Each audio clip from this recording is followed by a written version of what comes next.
Bonjour à tous. Aujourd'hui, on va s'intéresser au sujet de la positivité toxique.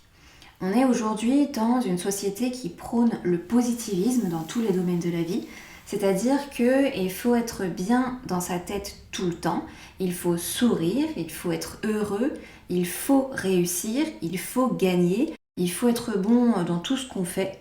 Et on est donc dans cette quête du bien-être optimal et permanent. Donc, selon les personnes qui mettent en avant cette positivité à tout prix, même en cas de difficulté, on devrait toujours garder une attitude positive. Donc, en gros, on se concentre uniquement sur les choses positives et on rejette tout ce qui peut déclencher des émotions négatives. Voilà. Ça fait rêver. Sauf que le fait d'être triste, d'avoir peur, d'être en colère ou frustré, eh bien ça vous sert en réalité. Il y a une fonction à ces émotions. Les émotions négatives sont tout aussi importantes que les émotions positives parce qu'elles sont là pour exprimer le fait que la situation elle ne vous convient pas. Grâce à elles, il y a notamment un effet moteur qui fait que vous allez chercher des solutions et avancer dans votre vie. Si on est positif en permanence, on meurt, littéralement. Si je vois un ours devant moi et que je décide de trouver ça génial, au lieu d'écouter ma peur et trouver des solutions, eh bien l'ours, il va probablement me tuer. L'ours, aujourd'hui, c'est notre travail, c'est l'insécurité financière, la pression et les injonctions sociales. Ce ne sont pas vraiment des dangers immédiats comme l'ours, mais ils sont tout aussi dangereux sur le long terme et il y a d'ailleurs de plus en plus de décès à cause des burn-out, de plus en plus de maladies, de dépression et de suicides aussi. Mais avant d'en arriver à ces stades, le corps, il envoie toujours des signaux via vos émotions, justement, qu'il faut savoir écouter. C'est très bien d'être optimiste de temps en temps, mais pas tout le temps. Toutes vos émotions, elles doivent être exprimées et écoutées, et elles sont toutes vitales. Cette injonction à la positivité, ça devient toxique quand ça prend toute la place. Quand vous évitez les émotions difficiles, vous perdez en réalité des informations qui sont précieuses. Par exemple, la peur, elle est très importante à ressentir parce que ça vous permet d'être vigilant. C'est essentiel d'interpréter vos différentes émotions négatives comme des signaux qui vont vous permettre de vous protéger et de changer les choses. Je peux être positive et me dire que j'adore les ours et que c'est incroyable d'en avoir eu un devant moi, mais avant d'avoir fait ce constat, j'aurais écouté ma peur et je serais allée me protéger. Quand vous êtes frustré parce que votre travail ne vous convient pas, elle est très bien là, cette frustration. Heureusement qu'elle est là, parce que grâce à cette frustration, vous allez chercher à changer de travail. Grâce à elle, vous allez aller vers un travail qui vous correspond mieux. Les gens qui décident de rester positifs alors que leur travail les fait souffrir et de faire semblant justement d'être heureux, eh bien ils resteront toute leur vie dans ce travail. Au lieu d'accepter leurs émotions négatives, ils font l'autruche, ils font semblant en restant sur place et ils font un aller simple vers un état de souffrance définitif.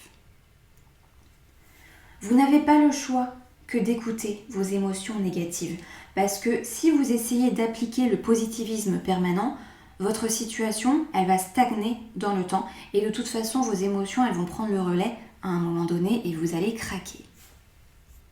Moi, j'ai souvent, malheureusement, des patients qui me consultent parce qu'ils ont fait un burn-out. Et souvent, ce sont des personnes qui ont tiré sur la corde en se disant que ça allait passer et que si elles faisaient comme si tout allait bien, ça allait vraiment passer tout seul, quoi. Elles faisaient semblant de sourire et elles ne sollicitaient aucune aide. Sauf que cette façon de penser, elle va créer un effet boomerang parce que toutes ces personnes, elles ont finalement fini par craquer et perdre beaucoup plus que si elles s'étaient écoutées dès le départ. Certaines personnes se mettent à faire des malaises à répétition au travail. J'ai aussi eu des mères de famille qui, à force de contenir leur colère pour ne pas la montrer, elles ont fini par hurler non-stop sur leurs enfants, sans raison, parce qu'elles craquaient complètement. Quand vous niez vos émotions négatives, en fait, vous les rendez plus grandes. Parce que, étant donné que vous n'y prêtez pas attention, vous n'entendez donc pas les informations qu'elles sont censées vous donner. Mais il faut savoir que les émotions, quand elles ne sont pas entendues, elles se débrouillent toujours pour que vous les entendiez quand même, en s'exprimant par des symptômes de plus en plus handicapants, comme les maux de tête, les troubles du sommeil, les maux de ventre, l'eczéma, les malaises, l'anxiété chronique, etc. Le fait de vouloir de la positivité permanente, c'est toxique et c'est ce que vos émotions essaient de vous dire à travers tous ces symptômes.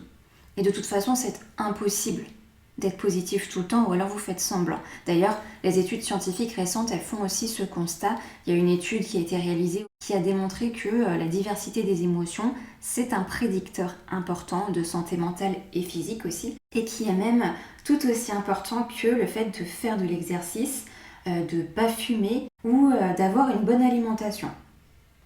Et donc, on est en droit de se demander pourquoi on a autant de bienfaits à écouter des émotions qui sont pourtant très désagréables, très inconfortables et aussi difficiles à gérer et à assumer. Eh bien, pour plusieurs choses. Le fait d'accepter vos émotions négatives, ça va déjà vous aider à faire face aux situations qui vous posent problème. Soit vous allez chercher des solutions tout seul, soit vous allez en parler à vos interlocuteurs et ils vous aideront à trouver des améliorations possibles selon eux, ce qui va nourrir votre réflexion et vous inspirer pour avancer. Donc si vous n'écoutez pas vos émotions négatives, vous ne pourrez pas avancer du coup, parce que vous ferez l'autruche et vous les mettrez en quelque sorte dans une boîte, donc ça ne vous permettra pas de réfléchir et trouver des solutions. Ensuite, les émotions, elles servent aussi à produire de l'énergie. La colère, elle permet de générer de l'adrénaline et du cortisol qui vont vous permettre d'avoir de l'énergie pour changer les choses. Quand vous êtes triste, le fait de pleurer permet de libérer des endorphines et de l'ocytocine qui font réduire le stress et qui induisent un certain bien-être.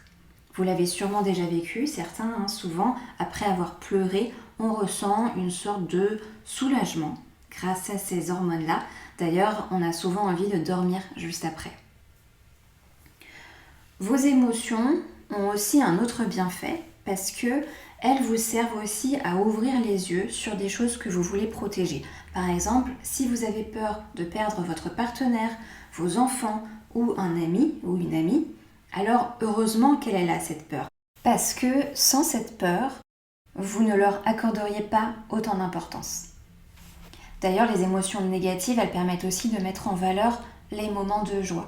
Les personnes qui ont connu la dépression, elles ont tendance à savourer les moments de joie encore plus que les autres parce qu'elles ont vécu tout simplement sans la joie pendant très longtemps. Et enfin, les émotions sont aussi importantes dans votre relation avec votre entourage, que ce soit à la maison ou au travail, parce qu'elles transmettent également des informations aux gens autour de nous. Par exemple, quand vous êtes en colère, c'est important que la personne concernée le sache pour établir des limites dans le comportement qu'elle adopte avec vous. La tristesse permet d'être réconfortée, par exemple pendant un deuil ou une rupture.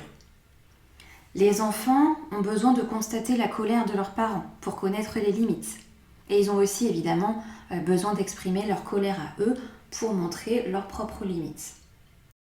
Alors évidemment, il ne s'agit pas de vous plaindre en permanence dans votre vie, je tiens à le préciser. Il y a un juste milieu à trouver entre l'expression des émotions négatives et vos autres communications dans le quotidien. Et ça, on pourra, si vous voulez, en reparler dans un autre podcast.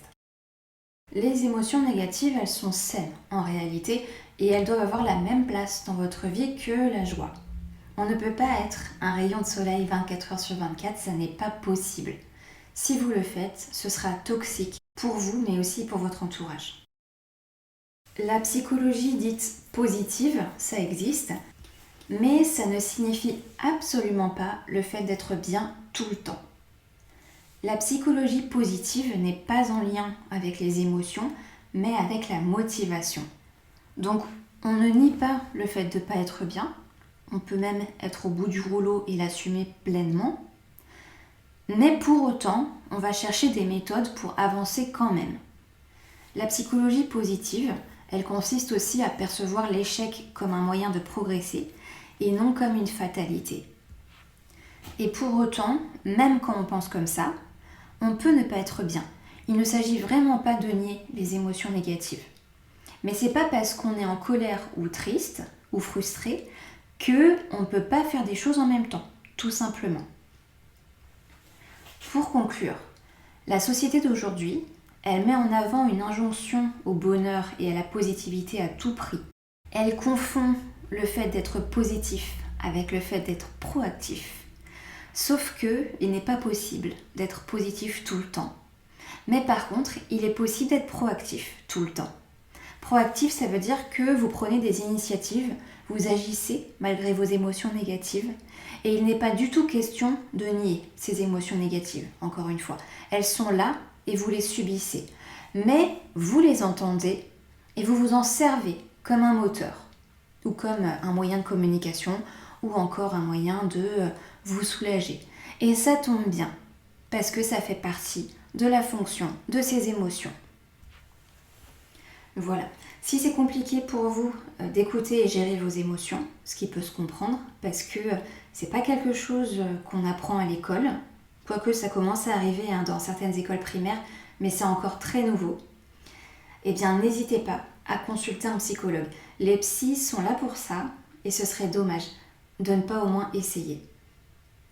Voilà, j'espère que ce sujet vous aura plu, et je vous dis à très vite dans le prochain podcast.